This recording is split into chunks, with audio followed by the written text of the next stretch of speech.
All right, guys, I just wanted to give everybody a little update on the whole conference realignment situation as it pertains to college football. I came across this Instagram post yesterday that I think is an actual legitimate realistic scenario for how kind of the Big 12 shakes out, what's happening with the Big 10, who are they adding, who's the Pac-12 adding, what's happening with the SEC, is the Big 12 going to remain a Power 5 conference? This post is very interesting, and it basically says the Big 12 is going to either completely dissolve or become a group of 5 conference, which what I've speculated would happen. Let's take a look at the overall post. Here it is. I'm going to zoom in and really analyze what is happening here.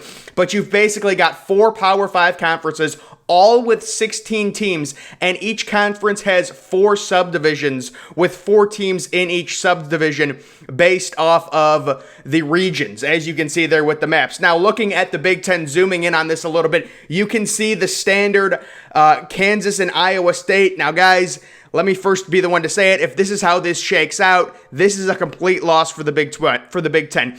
Adding Kansas and Iowa State would be a positive for the basketball side of the conference, which obviously we know how much of a power Kansas is. They're one of the top 3 or 4 programs in college basketball. They've been that way for the past 20, 30 years. They've been a stable force.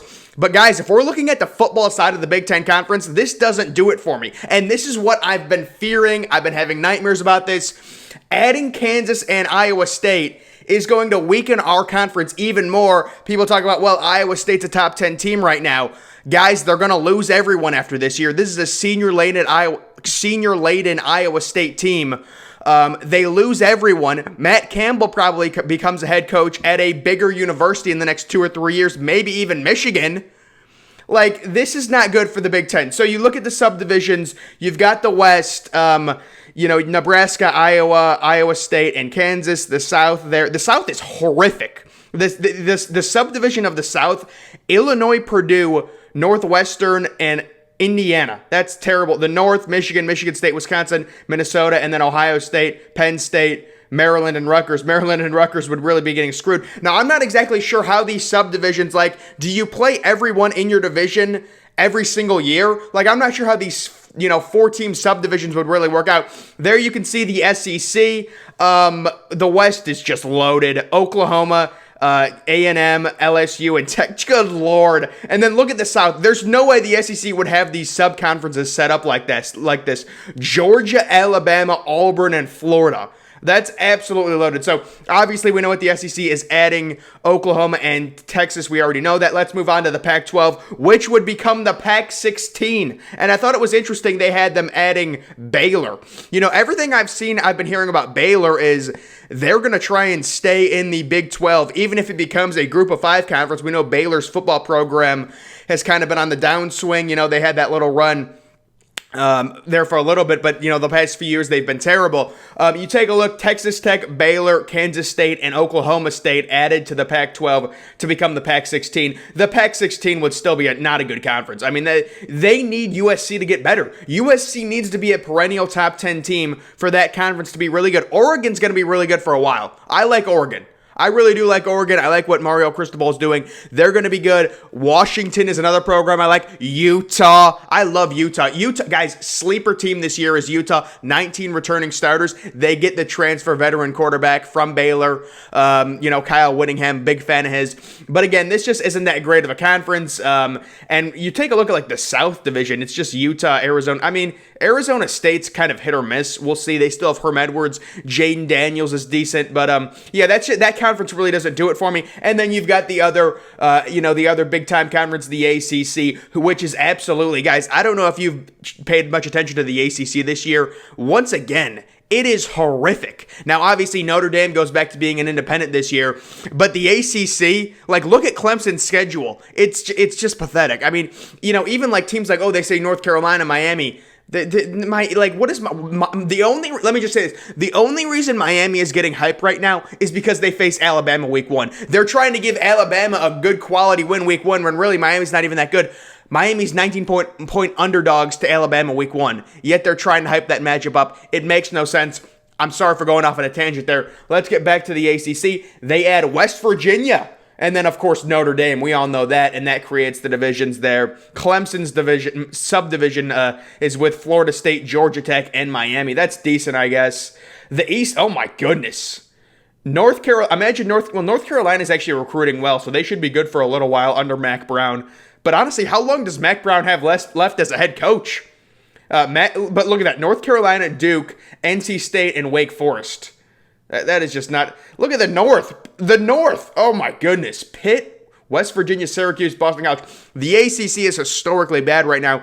And I always say the main problem with the ACC, when Florida State is bad, the ACC is a horrific conference. They not only need Florida State to be a top 25 team, they need Florida State to be a perennial top 10 team. It's not happening. The ACC is terrible. These are just a few other things I saw. This is what a potential Big 12 conference would look like after some of the teams have been poached.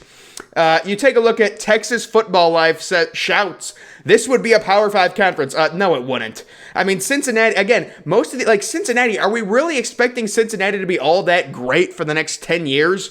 You think Luke Fickell's staying at Cincinnati for the next 10 years?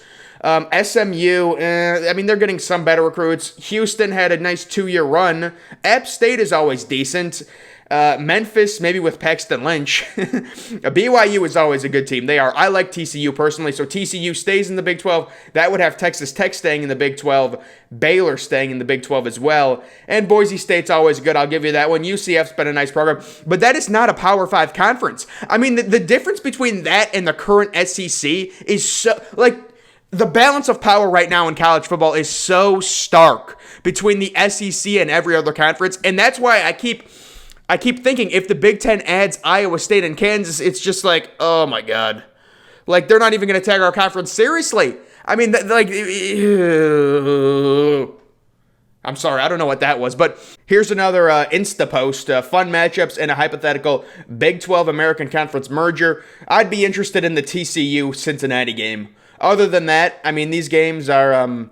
they're not really doing it for me, and it has Iowa State staying in the Big 12. I mean, I don't know again, this is all speculation. I don't know who the Big 10 is going to add. The reason people are talking about Kansas is just due to their basketball program.